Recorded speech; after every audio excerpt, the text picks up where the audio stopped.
Have you ever stopped to think that we are living through a war, even if we don't realize it? It's not the kind of war you imagine, with soldiers marching, bombs exploding, and tanks rolling through the streets. World War III has already begun, but it is silent, invisible, and happening all around us, in our daily lives. On our networks, in the economy, in the news we consume.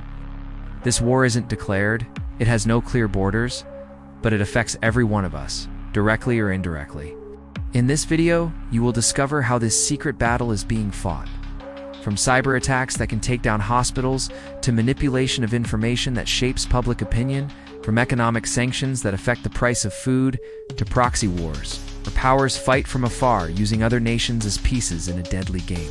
Get ready to understand a global conflict that seems invisible, but is closer than you think. You're already living through World War III, but it doesn't look anything like what you've been told. There are no tanks on the streets of your city, no bombs falling from the sky, but that doesn't mean it isn't happening. The difference is that this time, the war is silent, and the battlefield is everywhere around you. What makes this war even more dangerous is its invisibility. While you go about your daily routine, a complex web of conflicts is fought behind the scenes worldwide. Watch until the end to understand why this affects you, even if you have never picked up a weapon. In the 20th century, war was easy to recognize. Soldiers in trenches, explosions, barbed wire, landmines. There was an enemy in uniform, a territory to conquer, a narrative to rally the masses. The images of the two world wars and subsequent conflicts remain etched in our collective memory as the archetype of war. It was a time of direct confrontations, where friends and enemies were clearly distinguished, and battles were fought on physical, open fields. But the world has changed, and with it, the way wars are fought. Today, a war no longer needs to be declared. It begins silently in servers, commercial contracts, on our cell phone screens. This is the age of invisible war. Information, technology, influence, economic sabotage, all have become ammunition. War hasn't ended. It has just changed its appearance, becoming more complex and diffuse. One of the most frightening examples, which many don't even realize, is cyber warfare. Nowadays, a missile can be launched with a click, and it doesn't explode in a building, but in a system.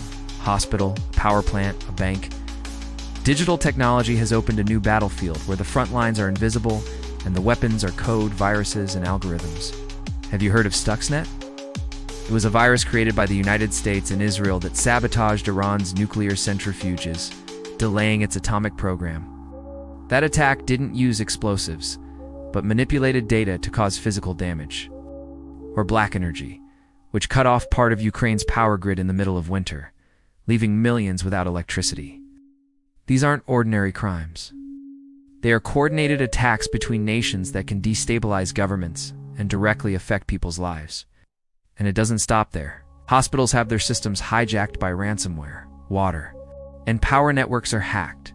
Data from millions of citizens is leaked, spied on, or sold. It's like living next to an invisible time bomb, and you didn't even notice. This new form of digital warfare directly impacts ordinary citizens. Imagine having your bank account blocked because of an attack, or a hospital unable to treat patients because their computers were locked. National security, once restricted to soldiers and arsenals, now depends on the security of servers and lines of code. Today, a digital missile can cause as much damage as a physical missile, with the difference of leaving no visible crater, but destroying entire lives. While the world worries about what can be seen, the next war is already being won with what can't be seen. Besides that, if tanks used to be power, now money is the weapon. Economic warfare has become one of the most effective arms of the 21st century. Sanctions, trade blockades, embargoes, asset freezes, countries try to bend adversaries without firing a single shot. When Russia invaded Ukraine, the West didn't respond with troops, but with a flood of sanctions. They froze reserves, cut transactions, paralyzed banks. The ruble crashed. Companies left the country, and the population felt it in their wallets and daily lives. This kind of war directly impacts the global economy, creating ripple effects that can last for years. Another example is China, where the United States imposed restrictions on access to advanced chips vital for artificial intelligence and tech production. It's like cutting off a nation's industrial oxygen without stepping foot there. These measures have global side effects. Companies dependent on these components face delays, prices rise, and consumers feel the impact every day. This shows how global supply chains are a strategic vulnerability. If one country stops, the world feels it. From the price of bread, to the lack of electronics, to fuel, medicine, and even toys, everything is connected.